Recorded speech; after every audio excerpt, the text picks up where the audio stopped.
Big news.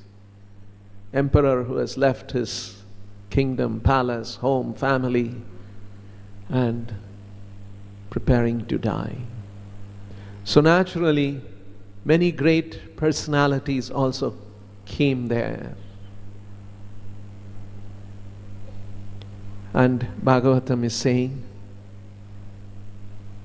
even Brahma Rishi, a great saintly person among the Brahmanas like Vyasadeva, came there. Deva Rishi like Narada Rishi, the saint among the Devatas, he arrived there. Many incarnations of God,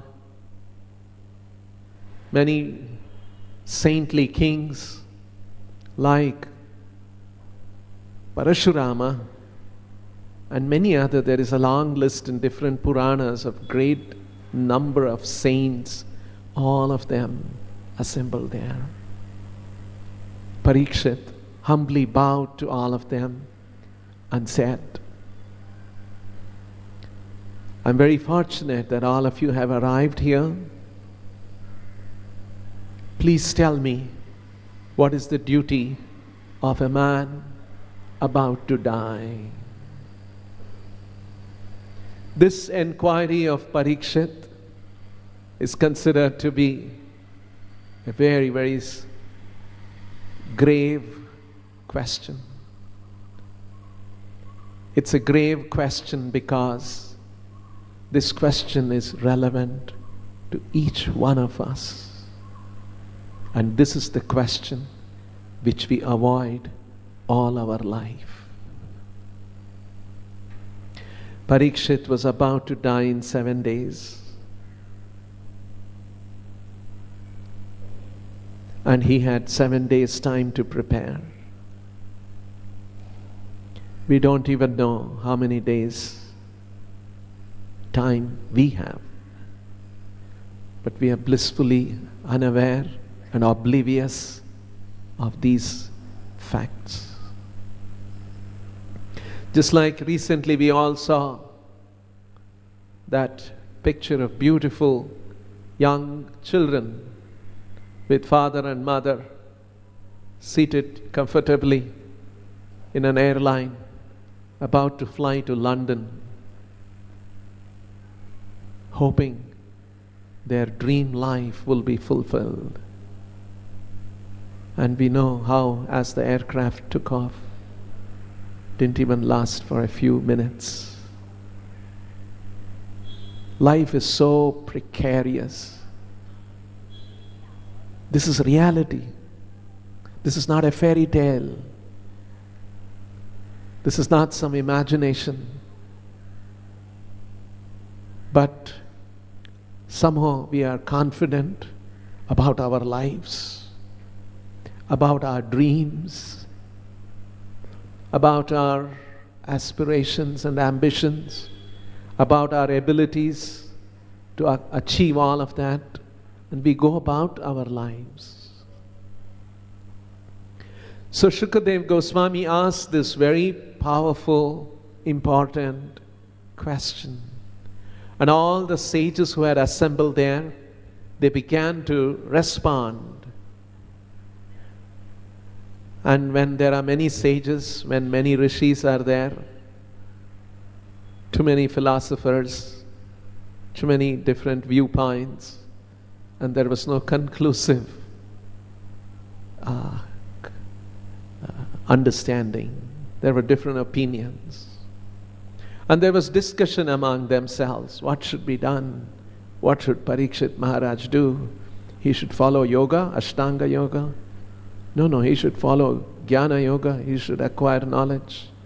No, he should do karma. And different kinds of viewpoints like this. When this kind of a discussion was going on and different ideas were emerging, and at that time, all of a sudden, there was one person, young person relatively, tall, broad chest, resplendent, gorgeous, as Prabhupada has used, because Vyarochata, Rochata means effulgent. Vyarochata, extremely effulgent with his spiritual tejas, with long matted hair, practically no clothes, very, very simply attired. He, with long arms, tall, he walked into the assembly. And that who walked into the assembly was Shukadeva Goswami, the son of Vyasa, who taught him spiritual knowledge and became very adept and well-versed. And that Shukadeva walked into that assembly. When he walked into his assembly, his spiritual presence was so striking. And everyone made way. In fact, Shukadeva Goswami, when he was walking in the villages, people couldn't understand who he was. He looked like some kind of a madman. He was actually mad, intoxicated with Krishna prema, very exalted. So he was walking. He didn't care for anybody. There would be some small urchins, village children, trying to make fun of him. He would be unmindful of all that. He was just walking, and he appeared here. And as soon as he came here into this assembly of Maharaj Parikshit and all Devarshi, Rajarshi, Brahmarshi, all these different exalted rishis exalted personalities were here. And when they all rose up and made way for him, those simple boys and others who are making fun of him, they all retracted. Oh, who's this? And then he walks in. And here, the metaphor used in the Srimad Bhagavatam, Yatha induhu graha rakshatara nikaraihi paritaha. Just like sometimes there is a beautiful full moon in the sky, surrounded by many stars, there are some planets, there are some heavenly bodies, but among all of them, Indu, the moon, is Vyarochata, resplendent, gorgeous, shining. So, Shukadeva Goswami appeared in the scene, and this is how Bhagavatam is describing. Very dramatic entrance. You must read a few more verses around this. It's very, very picturesque, very interesting description. And Bhagavatam concludes, the first canto concludes with just the appearance of Shukadeva Goswami and Parikshit submitting once again his questions to Shukadeva Goswami, gives him an elevated seat, bows to him, and begins to ask questions. And now Shukadeva Goswami is going to answer, and Shukadeva Goswami's answer constitutes the rest of the Srimad Bhagavatam.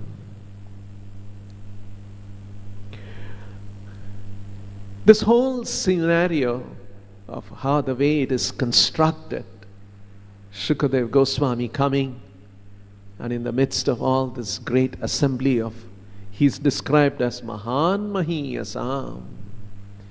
He was the greatest personality among the greatest personalities. He was great among the greatest personalities. Appeared, and it was a gorgeous presence. Because Shukadeva Goswami was going to deliver a very, very special message from Vedic literatures. Vedic literatures are very vast.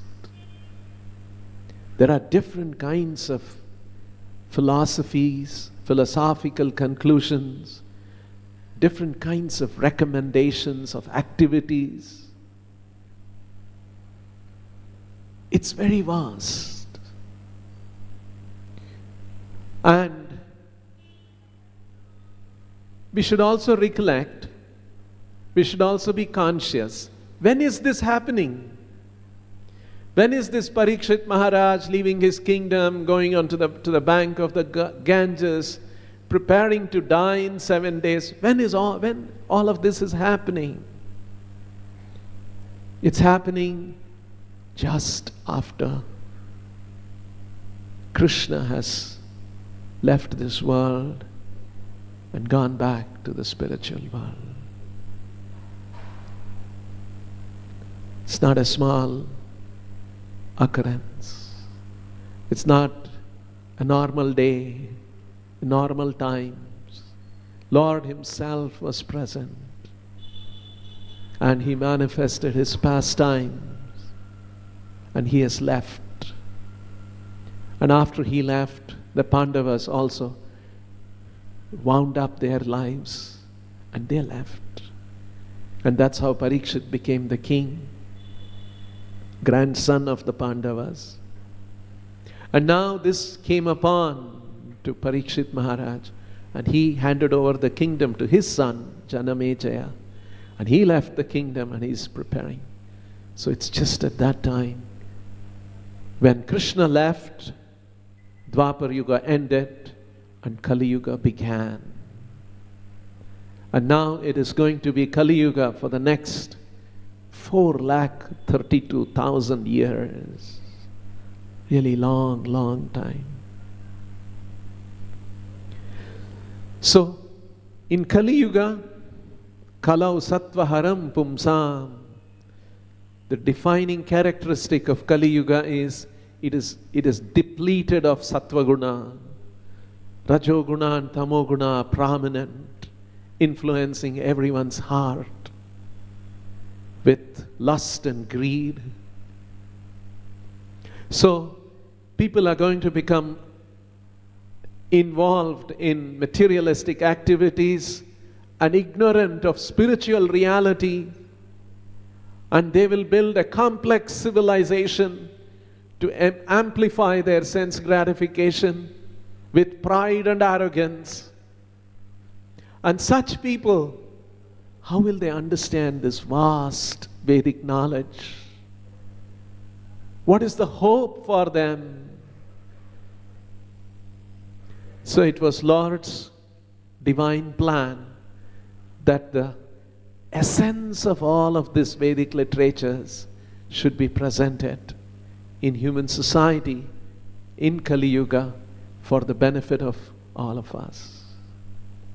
So Shukadev Goswami, who had completely understood all of the Vedic knowledge and understood the essence of it personally and realized it by the blessings of his father Vyasadeva, and he appeared and he was going to deliver the essence of all Vedic knowledge to Parikshit Maharaj. And hence, Srimad Bhagavatam is carrying that essence of all Vedic knowledge. And the person who is going to deliver that knowledge is that exalted person, Shukadev Goswami. And hence, he has appeared.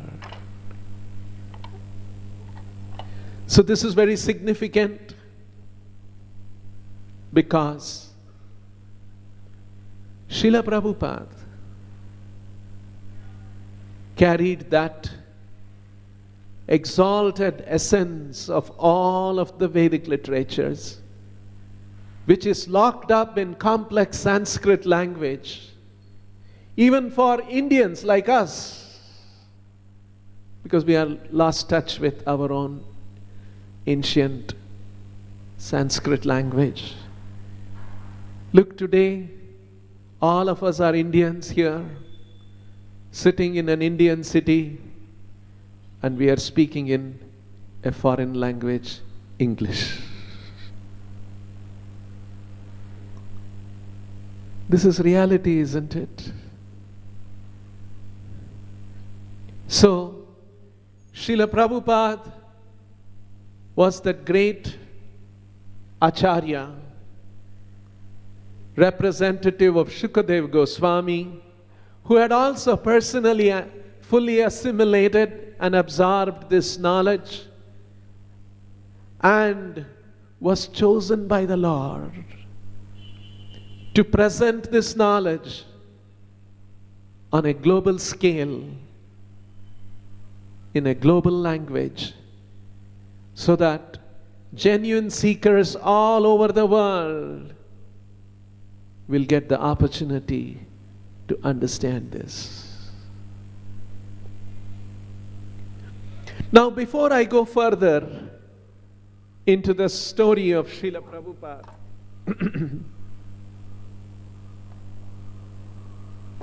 how Srila Prabhupada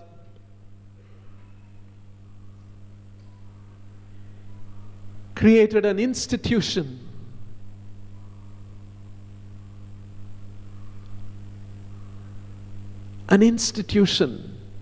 is a very modern construct. Chaitanya Mahaprabhu, when he appeared 500 years ago, he went to travel from village to village all over South India, talking to people whom he met, singing, chanting, and meeting scholars and debating with them, telling them the conclusion of the Vedic literatures as given in the Srimad Bhagavatam. And that's how, and there were a few who followed him, there were a few who heard him carefully, they made notes, and some of them, his own close disciples like the 6 Goswamis, wrote elaborate books on the teachings, on the way Srila Prabhupada, on the way Sri Chaitanya Mahaprabhu presented the entire Vedic wisdom. And those books were all in different, in Vrindavan, in different places. But there was no institution. They were personally preaching, traveling, influencing people. They built temples. Temples were in one sense a kind of an institution. But still, not really a formal institution which is very much prevalent in Kali Yuga societies. And Srila Prabhupada was encasing that divine mission of Krishna, the divine mission of Chaitanya Mahaprabhu, into an institutional construct. A very extraordinary achievement. And an institution on a global scale. Recently, you must have all heard about this book written by Professor Hindol Sengupta. For the first time, analyzing Srila Prabhupada's leadership qualities in building an institution of modern day with a global footprint, and how Srila Prabhupada embodied and exhibited those wonderful leadership qualities which are essential for institution building in modern day. So before I get into that a little bit more, I want to once again talk about, to appreciate and understand what was the message that Srila Prabhupada was carrying, the Gita, the Bhagavatam message. In the Bhagavad Gita, Krishna had appeared 5,000 years ago, and he did his pastimes in Vrindavan for about 15 years, then went to Mathura, then went to Dwaraka, And Pandavas were in Hastinapur. They were deprived of the kingdom. They suffered in Vanavasa. And then they came back, and they were supposed to get a rightful share of the kingdom. But their cousin Duryodhana denied. And so Krishna came from Dwaraka to Hastinapur to meet Duryodhana and to give sense, talk sense to him, and tell him that he must share a rightful share of his kingdom with his cousins. Duryodhana was unrelenting. And at that time, the battle of Kurukshetra was going to happen.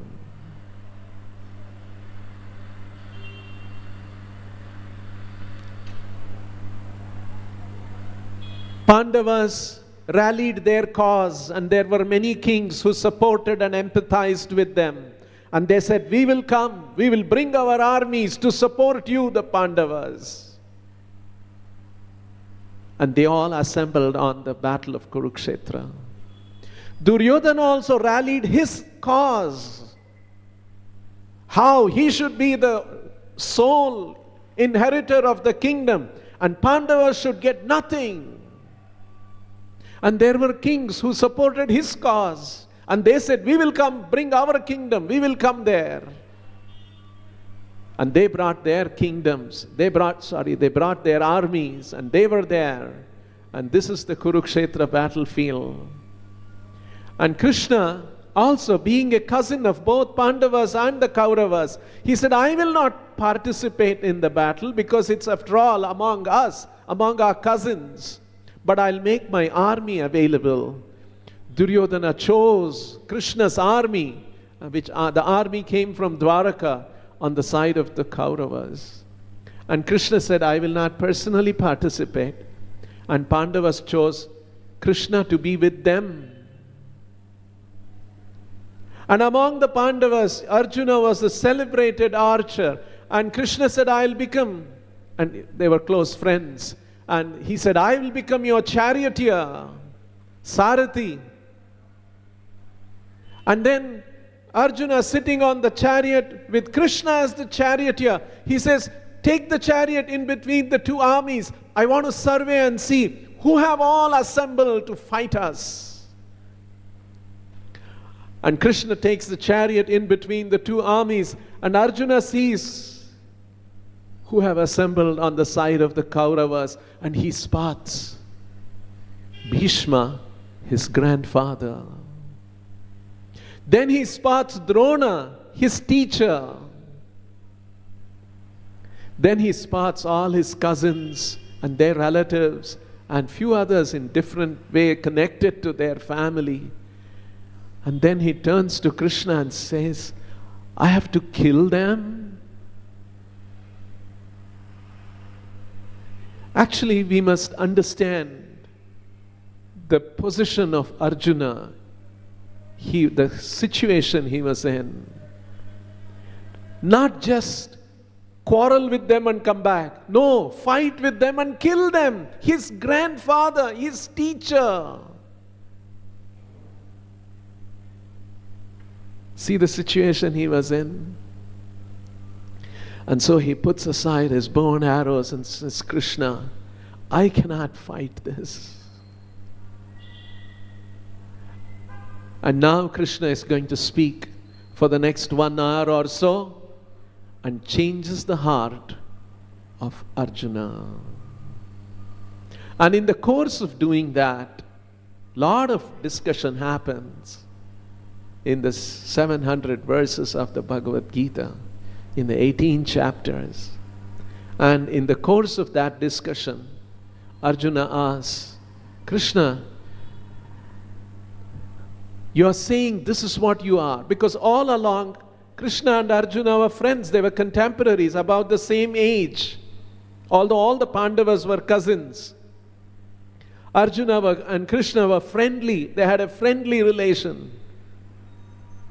And so as friends, they would sit together, they would eat together, they would joke together. All such experiences were there. And so when Krishna mentioned about his true position as the cause of the whole universe, the creator of the universe, Arjuna asked, Krishna, if you are what you are saying, can you show, can you display your opulences for me? The opulences that are there in the universe, can you display that to me? And Krishna said, my opulences are so vast, so exalted, so powerful, and it is spread all over the universe. And you want to see that? And Krishna said, I will bless you with a special eye that you can see all of my opulences which are spread all over the universe to be brought before you into a reasonable dimension, and that you as a human being can see. And that was the Virat Rupa of the Lord. All the innumerable potencies of the Lord which is distributed all over the universe, brought together in one place at one time. And that's why Arjuna sees that with a special divine eye, and Arjuna and the Bhagavad Gita describes what was it like when Krishna showed his universal form. It was like Divi Surya Sahasrasya Bhavet Yugapat Uttita. Just like one sun rises and how it dispels all the darkness of the universe. Imagine 1,000 sun rising simultaneously in the sky. One sun, you can't even see, isn't it? It's so blazing, dazzling. Except during early morning sunrise we can see. But after 10 o'clock now you can't even see. Imagine 1,000 suns rising simultaneously. Divi Surya Sahasrasya Bhavet Yugapat Uttita.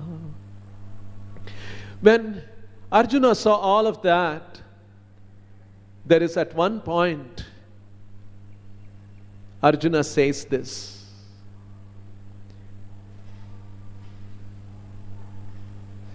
Krishna is his dear friend and cousin.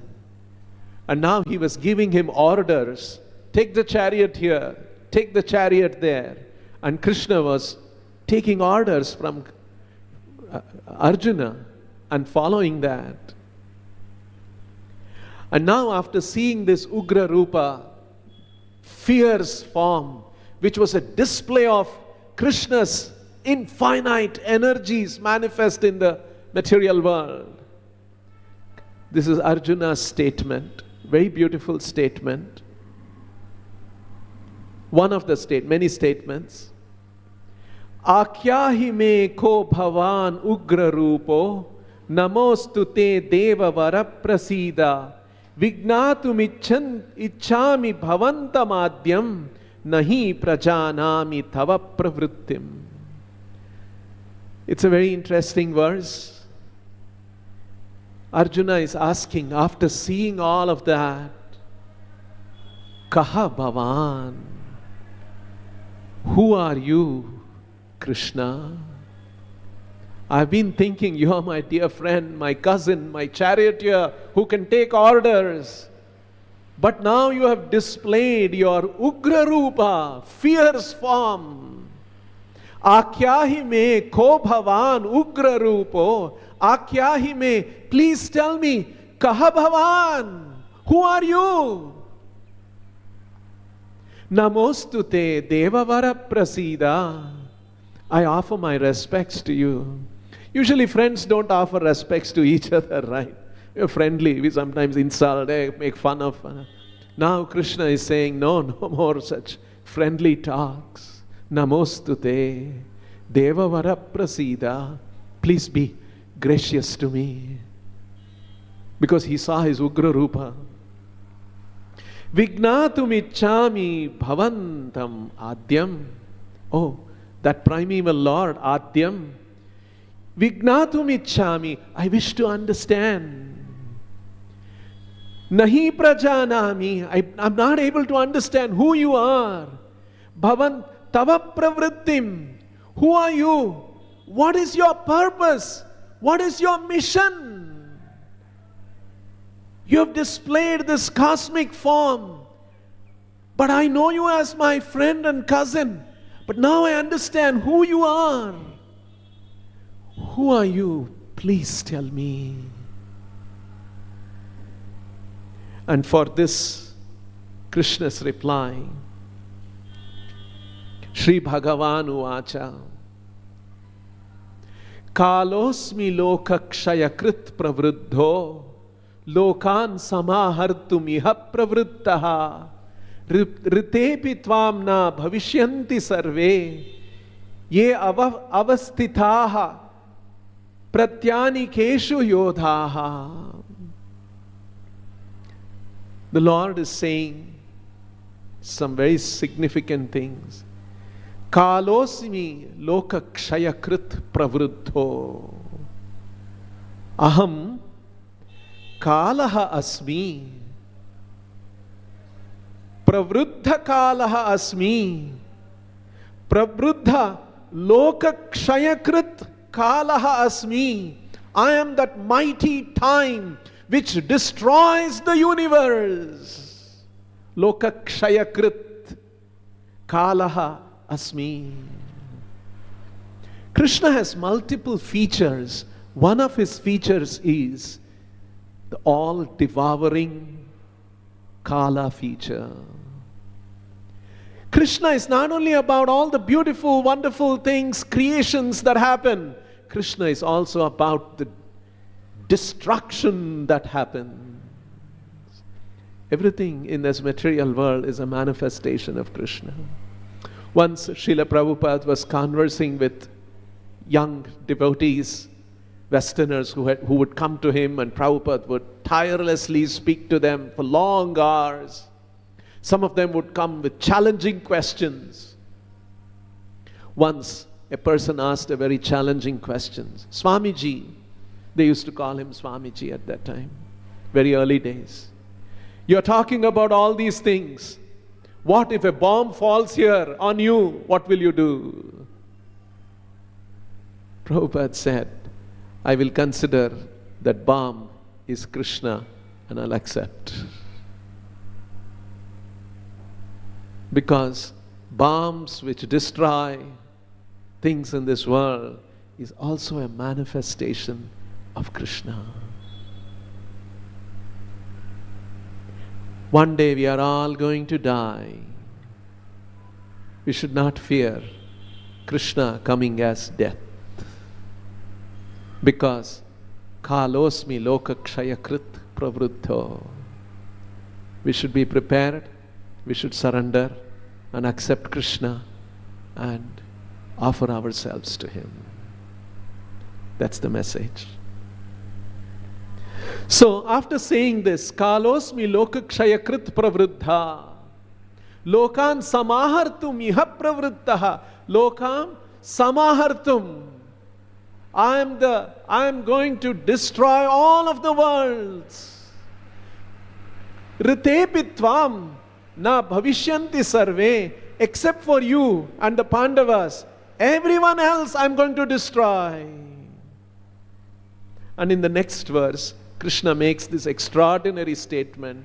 Tasmat tvam uttishta yashola bhasva jitva shatrun bhungshva rajyam samruddham mayaivaita nihitaha purvameva nimitta matram bhavasavya sachin. Tasmat tvam uttishto yashola bhasva. Therefore, Arjuna, I have already decided that this battle has to happen. Everyone will be killed except you and the Pandavas. That's my decision. That's my plan.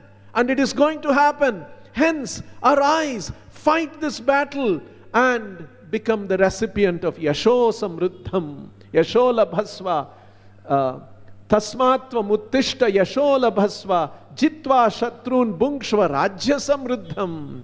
and hence conquer your enemies and become the ruler of this kingdom. Maya evaita nihitaha purvameva. Maya eva ete nihitaha purvameva. Already I have decided to destroy everyone. Purvameva nihitaha. Nimitta matram bhavasavyasachi. You simply become a nimitta, an agent, an instrument to carry out my will.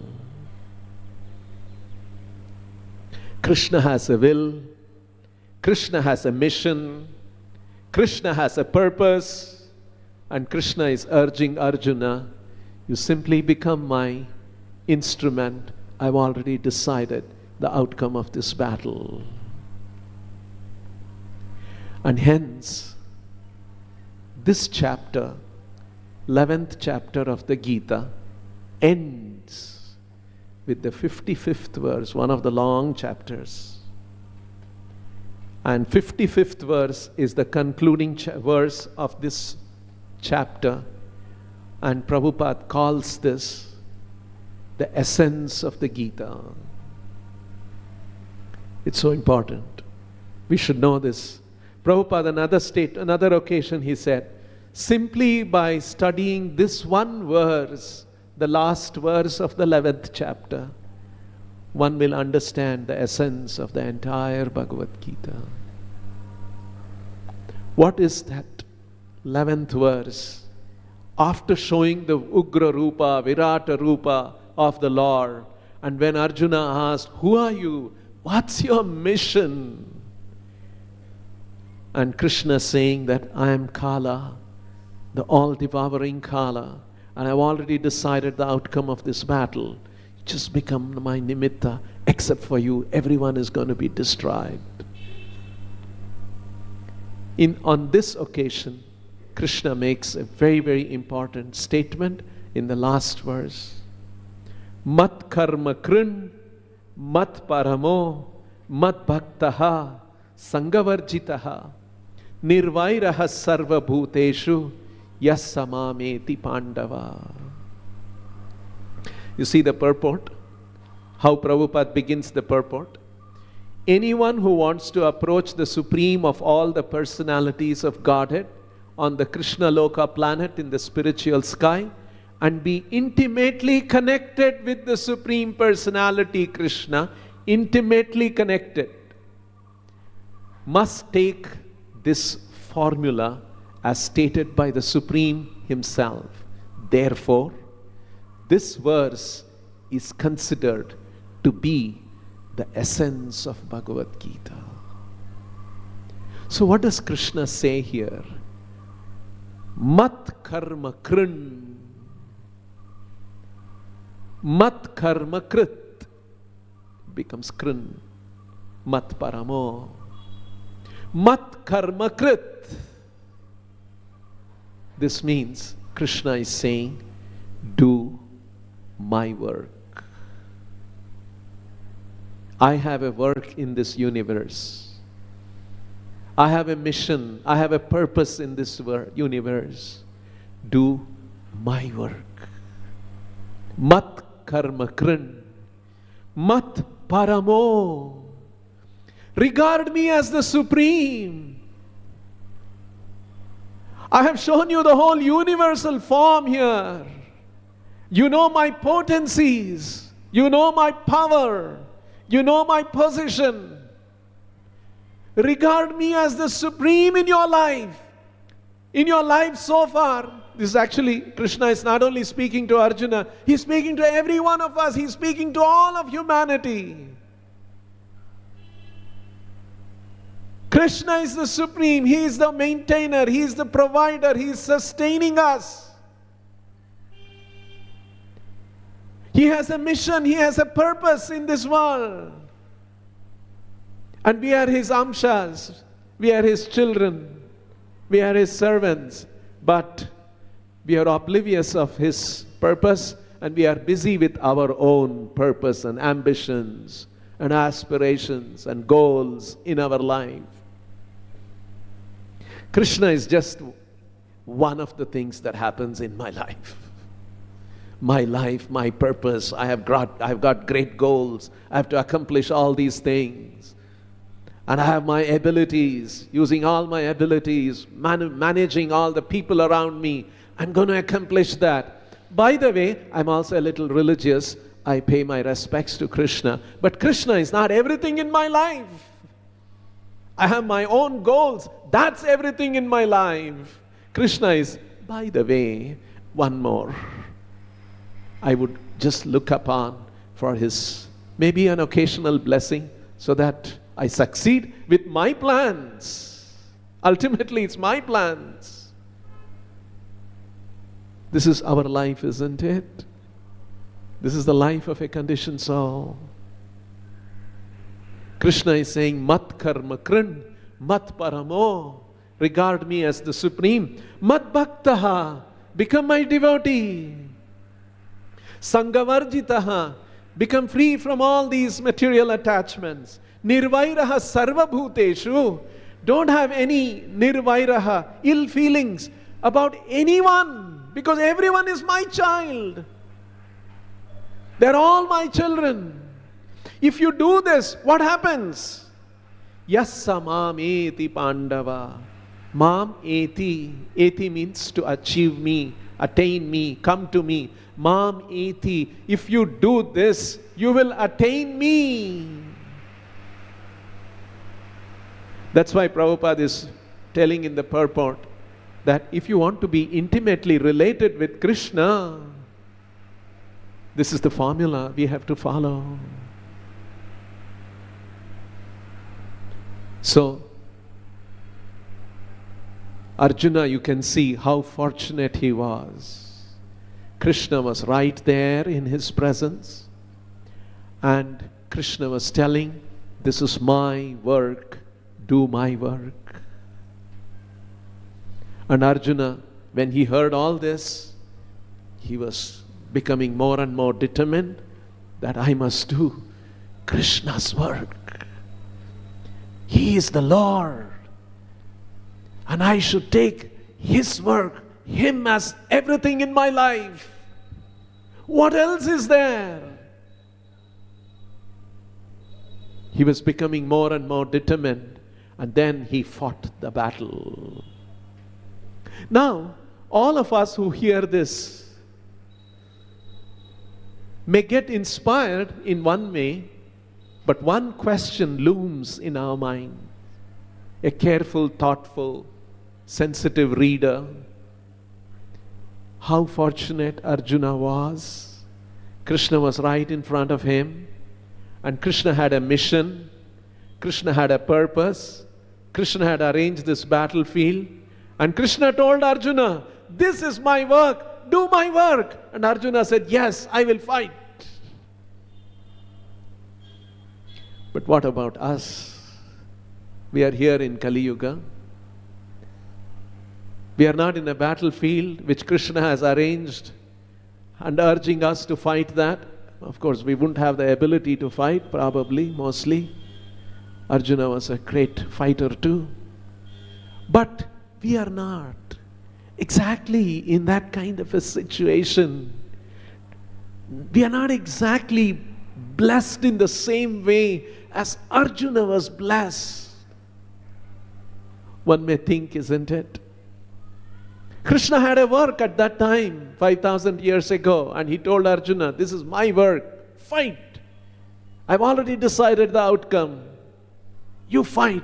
Nimitta matram bhavasavya sachi. Just become my instrument. Yashola bhasva. And you will get all this great fame and yashas.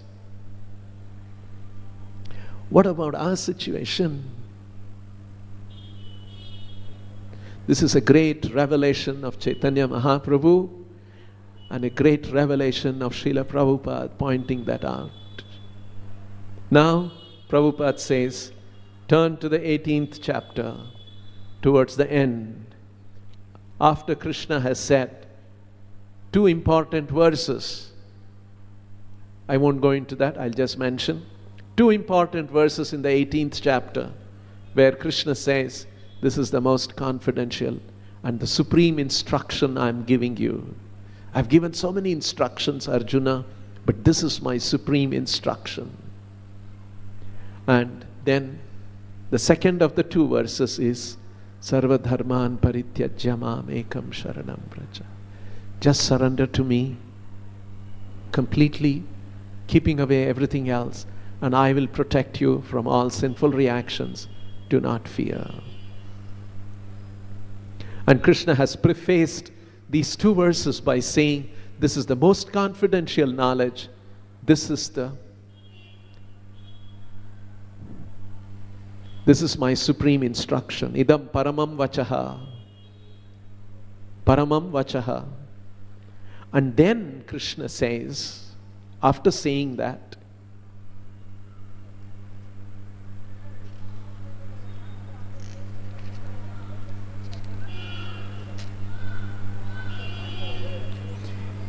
Ye idam paramam guhyam mad bhaktesh abhidhasyati bhaktim mayi param kritva mam eva yeshyati asamshayaha.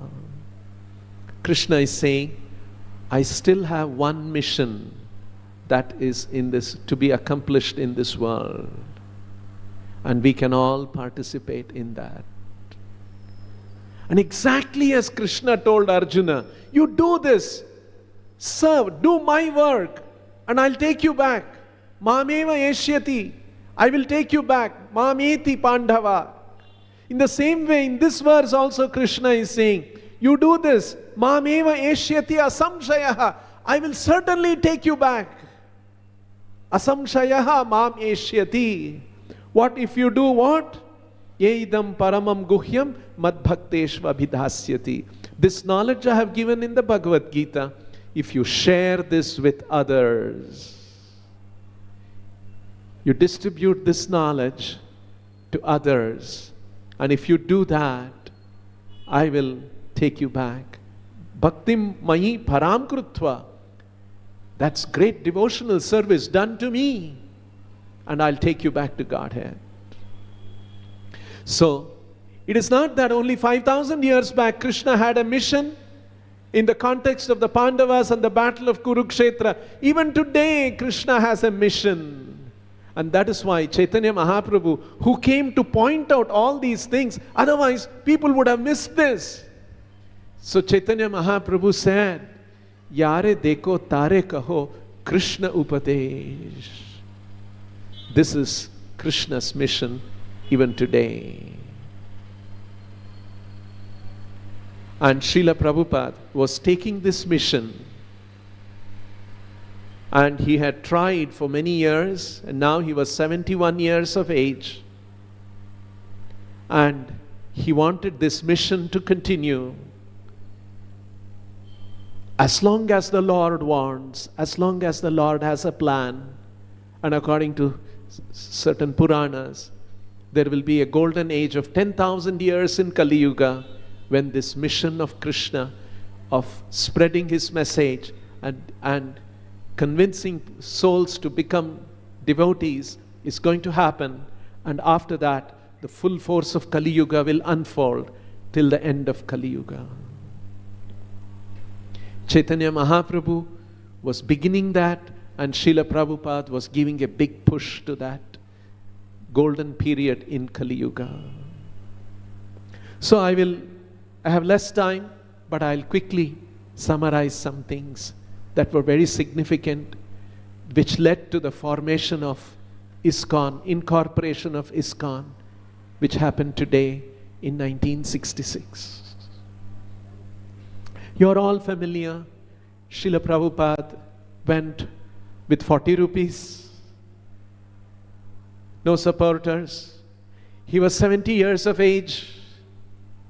He boarded the ship. He couldn't afford a flight ticket. So he got a free ticket in a cargo ship, and he was going in that cargo ship, and it was going to be a 38-day journey in a cargo ship. And Prabhupada set out from Calcutta, carrying with him this very Srimad Bhagavatam which we are reading, which he had translated. Very carefully, he had translated this and got published with great difficulty in 3 volumes. Now it's put in 1 volume. Prabhupada was carrying trunks of them. And on board the Jaladuta, he has a heart attack. No doctors, no medicines. A night later, he has a second heart attack. Surviving all of that, he goes to America, 1965. And the first year was a lot of difficulties he went through. I'll just come to the last few weeks before July 13th, what happened. Prabhupada was in a place in Manhattan. Manhattan is a peninsula. It's a long peninsula, north to south. He was in Lower Manhattan. It's called Lower Manhattan, Middle Manhattan, Upper Manhattan. He was in the Lower Manhattan portion. And there, in Lower Manhattan, there were young people, Americans, boys and girls, disillusioned by materialism, and they were looking for alternate lives. And it was in American social history, it is called the period of counterculture. These young people, they dropped out of universities. They were countering the American culture, which was make money, have a family, enjoy, have cars, have houses. Because these young people saw their own parents. They were very successful. They had money. They had houses. They had big industrial enterprises were there. But husband and wife, their father and mother, they would quarrel. They would separate and go find another partner. And stay with them for some time. Again fight. And again separate and go find another partner. And they saw the families were broken. They were not really happy. Despite all the big buildings and the nice highways and the roads and the motor cars and all the wealth in their lives, they were actually unhappy. They saw this, young people. They said, we are going to follow the same thing. We're also going to become unhappy in the same way. They were questioning. This was called the counterculture movement in America. So these large number of these young people were gathering in some parts of America, and the similar phenomena was happening in Europe and in other places, even in Australia. All the Western developed countries, these things were happening. And so Prabhupada, who had no other means, he was talking in different occasions, and so some of these American young boys and girls would come to him, and one boy by name David Allen would come to Prabhupada, and then Prabhupada he didn't have a place to stay. He couldn't afford. So David Allen said, Swamiji, probably they wouldn't even call him Swamiji, they were calling him Swami. Even G was added a little later. Swami, if you want, you can come and stay in my loft. And Prabhupada was happy to accept that. And loft was like a studio. There's a toilet and just one room, one big hall. Prabhupada agreed to stay with David Allen in that loft. And Prabhupada would conduct classes there at different times. There would be young people, about 10, 15, 20, 30 people coming there. And Prabhupada would give classes, he would do kirtans, and he would cook and give some prasadam. Not much. Prabhupada could not afford. David also was another young person, didn't have much money. He was also smoking, he was taking drugs. And Prabhupada was trying to tell him, no, you should give up these things. And trying to convince him to give up and become a devotee. And Prabhupada had a plan. He was telling him, David, one day I'll take you to India. I'll take you to Vrindavan. You will see how many wonderful, nice temples are there. And David was little interested. Oh, is that so, Swami? Yes, I would like to become a devotee. And then at some point Prabhupada said, David, this loft you have, we should convert this into a Radha Krishna temple. Oh, is that so, Swami? What is that? No, you will see, I will get deities of Radha and Krishna from Jaipur in India, and we will have a temple here, and a lot of people can come. Oh, David is thinking like that. Prabhupada would stay in one corner. He would have his trunk, metal trunk, and that was his table, and he had a typewriter. He would be typing. He would stay in the corner. Practically the rest of the place is what David used to use. And still David had not given up drinking. He had not given up taking drugs. And Prabhupada was slowly encouraging him. Just see the situation. Srila Prabhupada, so learned, so respected in Vrindavan, sannyasi, even among his god brothers, they would respect him so much. He could give eloquent classes on the Bhagavatam. He was so highly respected among all the sadhus. Prabhupada has gone to America, no place, staying with an American drug addict. So one day Srila Prabhupada was in his corner, silently doing something, typing, reading, or whatever he was doing. David had taken a high dose of drugs. And he suddenly got up and he was moaning loudly. And that moaning grew louder and louder. Prabhupada got up, saw him, and some kind of a strange behavior. And he started screaming and howling. And he started walking around the room, round and round and round, yelling, shouting. Prabhupada knew something has gone wrong with him. And all of a sudden, in that crazy moment, with all that energy of a young American, came before Prabhupada in a fierce manner. Prabhupada slowly got up. Don't know what he was going to do. Hit him. Prabhupada slowly walked towards the door, opened the door, closed the door, and came down the steps. And he was in the street.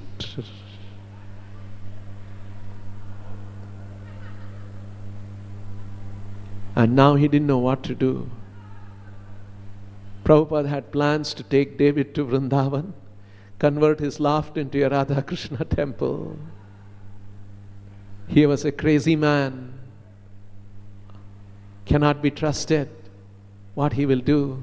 Actually, later on, who analyzed this and met David Allen, they diagnosed that it was a drug-induced madness, some kind of a psychosis that he was going through.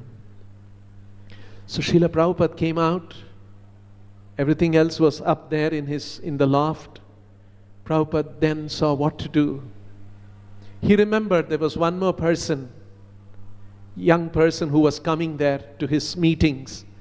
Prabhupada went to a public phone and called him. His name was Carl, and said that this is what has happened. And Carl was also a sympathetic, and he said, Swami, please be there. I will come and pick you up. Carl came, met Prabhupada, and said, Swami, please come to my loft. And he took him to his loft.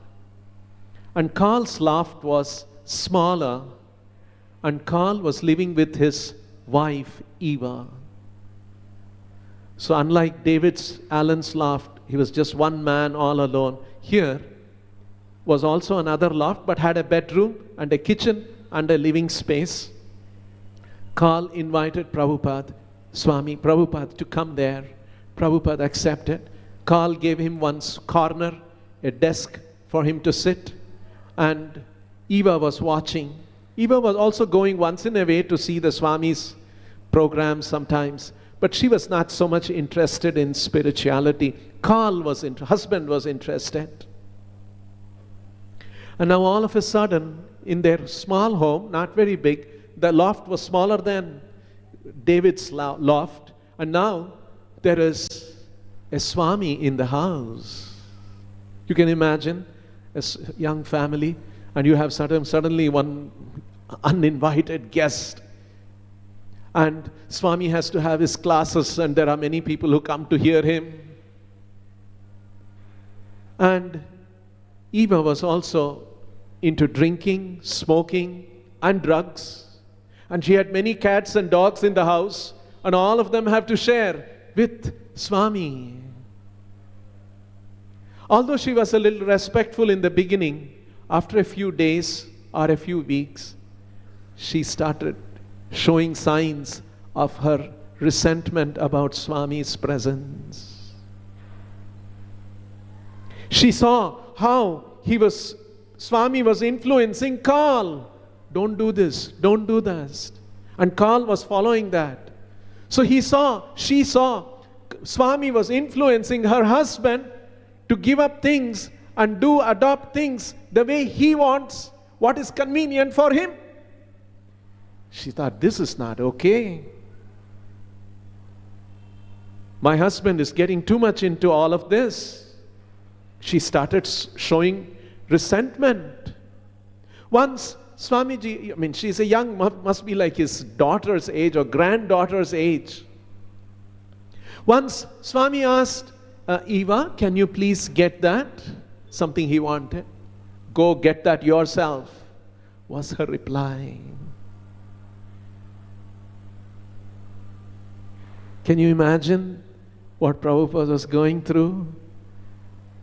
A pure devotee, respected Vaishnava from Vrindavan, at the mercy of these people. So one day, Prabhupada spoke to Karl that Prabhupada was sensitive. Obviously, he could feel that ill feeling that Eva was exuding in her behavior, in her looks. Prabhupada said we should find another place. And then a few of the followers who were young, you can't even say they were followers, they were just sympathizers. They would say, Swami, oh, old man, he's telling something, let's go and hear him. They would come to him. And so they all got together and they found a place which became the first temple, 26 2nd Avenue. Prabhupada had no money to pay the rent. The rent was going to be, he took that store, it was a store, and behind that store there was one, on the first floor, there was 1-bedroom apartment. Prabhupada took that also. Together it was about $190. So those young few of them, they pitched in the money and paid the advance, and they were going to sign the agreement, and Prabhupada would move in. Next month, where will the rent come? Prabhupada had no idea.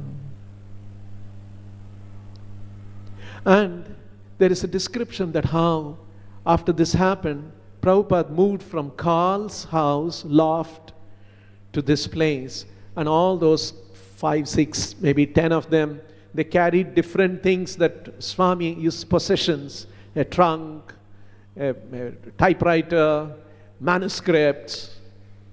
They were all carrying that and bringing it from Karl's loft, which was not very far, maybe a few, maybe from here to the entrance of the temple, or a little longer, farther. And Srila Prabhupada was also carrying 2 suitcases. All of them were carrying it. See the situation Prabhupada was in. And Prabhupada comes to 26 2nd Avenue. He starts conducting classes there. They're all gathering there. It was already around that time, Prabhupada revealed that he wants to incorporate an organization, a non-profit a religious organization, and he tells those young followers, we will call this ISKCON. And they ask, what, Swami? And Prabhupada spelt it for them, ISKCON. And what does it mean? And Prabhupada said, International Society for Krishna Consciousness. They were all wondering, what is international about this? We hardly have one store, and we don't know who is going to pay the rent next month. Swami has no money at all. What is he talking about? An international society. And Prabhupada kept saying, no, everything will happen. Krishna will show. And then one day, Prabhupada gave his class. He would give class. Every morning at 7 a.m. he would give class. And Monday, Wednesday, Friday, he would give 7 p.m. a class. This was his routine. And few people would come. And then on one day, he had made an arrangement with one lawyer. He brought all the papers for the incorporation of the International Society for Krishna Consciousness. And Prabhupada was giving class, and that lawyer walked in, and he sat at the rear end, and Prabhupada was conscious. And then he concluded his class, and he said, here we have Mr. Goldsmith, please come forward. And he wants to make one announcement, and some of you, please hear. And so the lawyer walked up to the front, and he said, I'm so-and-so. Swami wants to form a organization, and I have written according to what he wanted, I have written the objectives of this organization, and I want few volunteers to sign up as trustees. And I want your name, signature, and your address. And so Swami looked around and he said, Carl, you can give your name. Mike, you can give your name. Like that, he pointed out a few, and he said, please give your names. And they didn't know what to do. Okay, anyway, something Swami wants. And then this lawyer came, and he took their signatures. And then the lawyer announced, for the first year, 3 of you will be trustees. In the second year, so-and-so will be trustees. Third year, so-and-so will be trustees. And they didn't know what they were signing up. They just signed. Because Swami said sign, and they signed. This is how the International Society for Krishna Consciousness, an institution that Srila Prabhupada was building, was creating, to establish the mission of Krishna, the mission of Chaitanya Mahaprabhu, to take this glorious essence of all Vedic literatures for people all over the world to practice. And because of those humble attempts that Srila Prabhupada began with, today we are all sitting here in a gorgeous temple telling Srila Prabhupada did this. How grateful we should all be. What an extraordinary sacrifice Prabhupada has done. What extraordinary endeavours, what extraordinary suffering he took upon himself to establish this movement and to make this mission of the Lord go around the world. We will stop here. Thank you very much. Srila Prabhupada ki, Shri Shri Radha Krishna Chandra ki, Shri Shri Krishna Balarama ki, Shri Nitai Gauranga ki, Shri Srinivasa Govinda ki, Shri Prahalada Narsimha Dev ki, Vishwaguru Srila Prabhupada ki, Nitai Go Premanande Hari Hari. Hare Krishna devotees, there are 2 exits. Some of you, especially Matajis, can go this side on the right side of the stage, and men devotees can go from